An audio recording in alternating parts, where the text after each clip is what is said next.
Was Kissy on Nachos? Oh yeah, like just crap.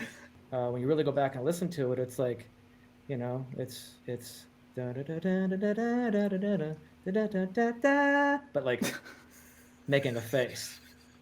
I mean, that's the difference. Is making a face and you've got some scary boots on. This right here is Paul Stanley's belt from 1974. He wore on the cover of Hotter Than Hell.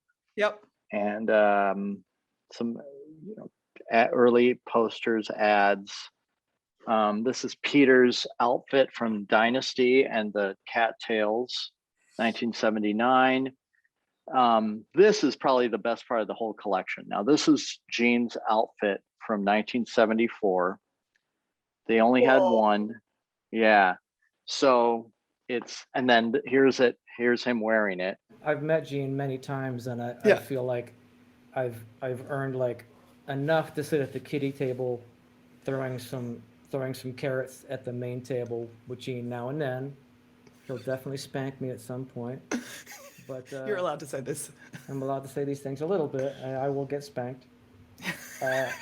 But I don't know. Ace was that thing that took those songs over the top for me because they were very simple, catchy, with a little sinister edge song structures.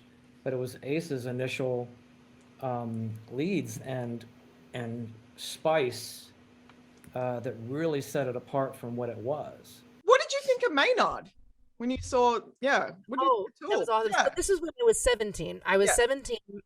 And I had just bought my first tickets ever to a concert, and that I was going to by myself. It wasn't my family. I ended up taking a guy friend of mine that I actually was fancying, and he ended up falling asleep the third song in. And so, long story short, we never saw each other again. It was during the Lateralist tour, and it blew my mind. It was awesome. It was like, we had cheap seats and everything, but the production was crazy. There was just like contortionists coming down from the ceiling and all the stuff of Nightmares on the back screen, and it was like I'd never seen a concert like that. So yeah. In your book, you're talking about like the moment with Cliff when Cliff passed away, and you kind of shared that moment with them. I guess what do you think? What do you think Cliff brought to music that no one else did? Well, he was the best musician out of all of us. Certainly, he knew more about music. He knew theory. He knew about melody. Like, he was just a much more accomplished musician than anyone else at that point.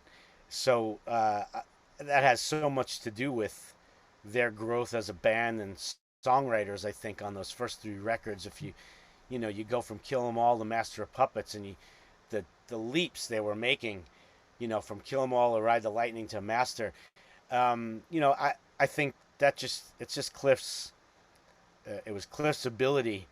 And when it came to arranging and putting their songs together, James may have been writing most of the riffs, but Cliff had this sensibility that nobody else had when it came to melody and harmony, and you just hear it. You hear it on those records. Yeah. Especially Master of Puppets. The Master of Puppets record is Cliff's, fingerprints are all over that thing. I'd like to start with a passage from your book, which I quite enjoy.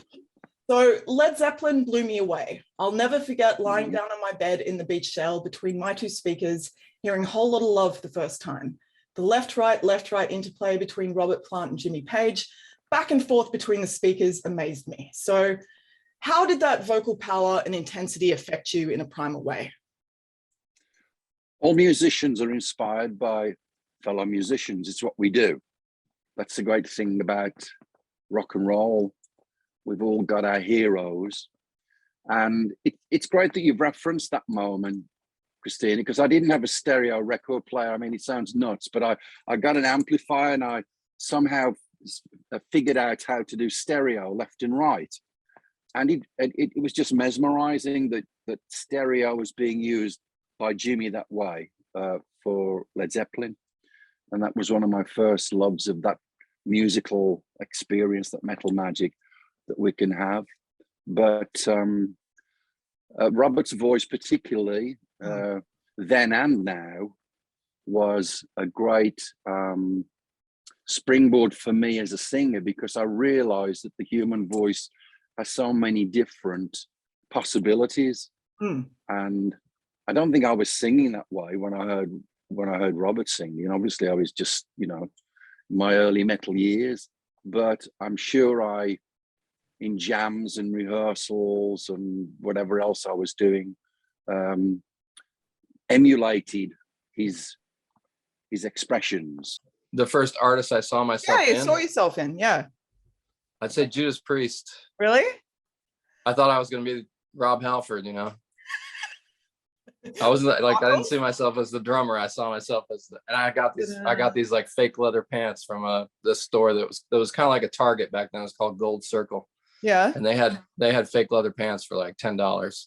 And they had like little Judas Priest t-shirts that were like kid size. I worked with different singers for, on and off for a while. And then when I met Axl and we started jamming together, he was the only singer that ever brought an emotional content to it that affected me on an emotional level, on an energy level, like really sort of like a song all of a sudden went to a whole new level, and I felt it. Who was the first artist you saw yourself in? Ozzy Osbourne. So tell us about your history with heavy metal. Oh man. Well, again, I grew up around a lot of different stuff, but what I was listening to before I got into hip hop was pretty much heavy metal.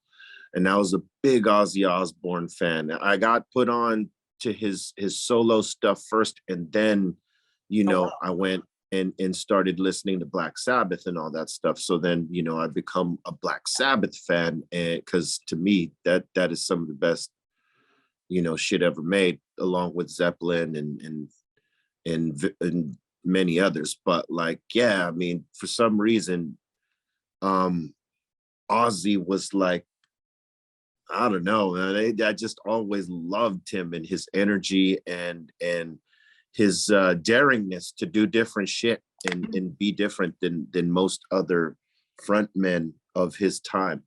Yeah. And his tone and his delivery and the type of dark shit he wrote, it was all in line with me and who I was. So I saw a lot of myself there, but he's completely unique. And yeah, I've always been a huge fan. You've worked with a lot of really interesting singers, and obviously your longest tenure with two of the greatest vocalists who have ever walked the earth, like Zach De La Rocha and Chris Cornell. What about Zach? In my opinion, he's the greatest front man of all time. He's the punk 100%. rock James Brown. There's no one in the history of Western music that has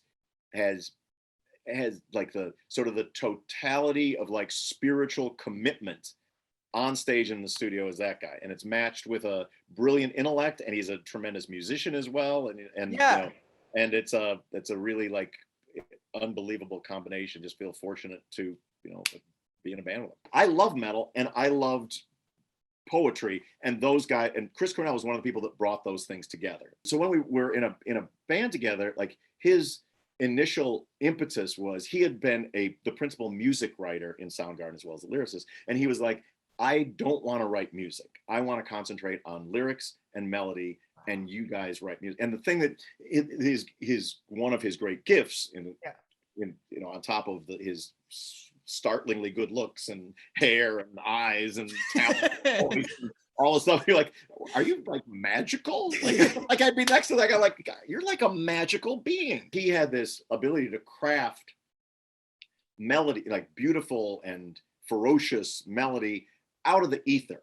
And I remember when we were making that first record with Rick Rubin. Rick's like, you don't understand how lucky you got. Like, I work with this is Rick talking. I work with a ton of vocalists, and it's difficult to make a great melody. And this guy is just throwing them right, left, and center. Like like a stone, I am the highway, no matter what we threw at him, the simplest chord progression or the most complicated heavy riff, he would just like, you're just sitting in a chair with a cigarette, just like, and just, mouthing some melody, like, okay, that sounds like a great song right there. What next? Basically, I love the heavy metal that it's like that same thing I described with Alice in Chains. It's like has the technical aspect, and you can like that's kind of a trait of a lot of heavy metal. Yep. But at the same time, like using it in a free kind of way and using it in a unique way. It's like fucking Pantera obviously are some of the most amazing technical musicians of all time in metal history ever, you know, maybe the best. So, but the way that they use that skill is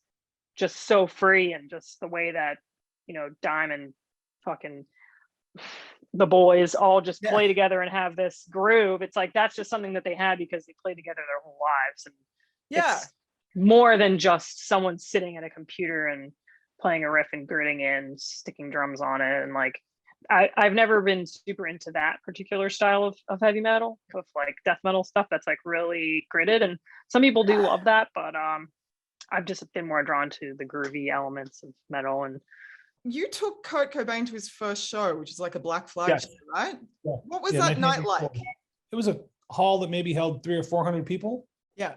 Maybe 500, maybe if it was packed. It was not packed. It was a Black Flag slipping into her. We were friends with Kurt and had been for a long time. And I was like, come on, we're going to go see this band Black Flag. I'd already seen them a bunch of times prior to that, you know, and Black Flag were really good that night. It was a great show. It was enough to get an intense look into this rock music that wasn't like anything he'd ever seen before, you know? Yeah. Certainly not. And I remember him saying, I was up closer to the stage watching the show, and he was kind of maybe halfway back or so. And I remember him saying to me, that is exactly the kind of guitar sound I want, you know, when I play guitar. So I think that was kind of where it all started, and it moved on from there. What do you miss the most about him as a person? His sense of humor is really super dark sense of humor, and the amount of times that we could laugh about things that were very inappropriate. How about that? Not easily offended? Well, we're offended by obviousness a lot of times, but not by non-PC jokes, I'll tell you that. You talk about Black Flag and having a transformative experience live. Again, there was something more to it than just mush. Greg's guitars were unique. There was a unique sound to it. He was able to repeat it, right? So it wasn't just some feedback and some noise, and then he couldn't repeat what just happened. There was that combination of moment thing happening and the ability to revisit whatever that emotional map he just drew. He was able to retrace it from a fan's perspective, and then just the aggressive take no prisoners, fuck you, this is my mic, Henry Rollins. You know, that's undeniable. That energy was there, and in a way that was like, back then, it was like, this dude has long hair. All you know, I've been told this whole time, like, if you walk into this audience with hair, you're gonna get beat up by the skinheads moshing, and there's Henry and fucking in his runner shorts with long hair with no shirt on, just going like this. It's great. I will say Tommy the Cat with Primus, because that's another band that I loved. The early years of Meshuggah, I listened to so much Primus, especially that album, Sailing the Seas Cheese. Yeah. And the album after Pork Soda. Yeah. And I just Tim Herb Alexander was the drummer, and he also put it, like, as far as like who I am as a drummer, I don't think I would have been exactly this drummer if it wasn't for him, because he also had like a really cool, tasteful way of, and he played some double bass and stuff, and he was really cool drummer. So yeah, you know, I liked all the heavy metal stuff like Judas Priest and Wasp, Iron Maiden, and Metallica and all that, but it wasn't until probably Jane's Addiction that I got like obsessed by a band. Like that was the first band that really, like, I was over the moon with, like really unequivocal. Oh yeah, that was Nothing Shocking. Nothing Shocking was a pivotal moment for me as a musician, right?